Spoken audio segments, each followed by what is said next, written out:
در این قسمت بیشتر از سبک زندگی جنگل‌نشین‌های تالش در زمستون میگم. اول بگم با کفش بودن در این زمان تقریبا غیر ممکنه، چون هر جا پا بذاری تا 15 سانت پات در برف و گل فرو میره. آقا نوری عصر از چرای گوسفندا برگشت و به محض برگشتن شروع کرد به تعمیر جایی که برای گوسفندا علوفه و جو میریزن. این سگ هم به نظرم سرمست برق شده بود، چند باری میرفت بالا و سر میخورد به پایین.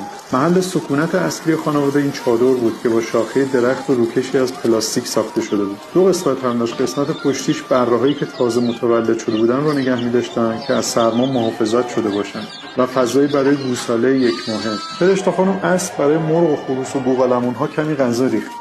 همچنین دیگه وقت برگشتن گوسفندا بود که برای چرا رفته بودن و کمی بعد بره‌ها رو رها کردن که شیر بخورن. صحنه خیلی دیدنی و پرشوری است این لحظه. اونایی هم که هنوز نتونستن مادرشون رو پیدا کنن سر و سیما و پر سر و صدا میگردن. این دو بزغال هم به نظر موفق نبودن و دور و بر من میگشتن. بالاخره موفق شدن. محل بعد خانواده با هم رفتن تا بره‌ها رو جدا کنن. خورشیدم رفت یه بره‌ای که جا مونده بود رو پیدا کرد. دیگه داشت هوا تاریک میشد و فرشته خانم به چادر اومد که غذا برای شب درست کنه. لازم بود هر نیم ساعتی چوب تو بخاری انداخته بشه تا چادر گرم بمونه. سکوت بیرون و باریدن برف اینجا رو به یه دنیای کوچیک جدا تبدیل کرده بود و هر صدایی میشد صدای زندگی و اصالت. زندگی اینجا یه رنگه و پر از صفا و صمیمیت. مقدمات شام آماده شد و سفره انداخته شد. بخار و عطر و بوی برنج همه خونه رو پر کرده بود. نمیشه از عطر کره گوسفندی هم که این وسط می اومد بگذارم.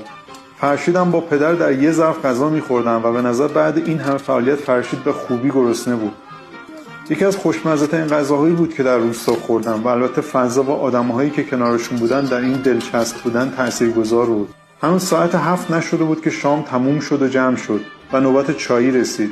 دوباره برف شروع به باریدن کرد و مشخص بود که قصد داره خوب بباره. گوسفندا هم بی حرکت مشغول نشخوار کردن بودن. در نهایت 9:30 شب خوابیدیم تا فردا ببینیم چی پیش میاد. ادامه در قسمت بعد.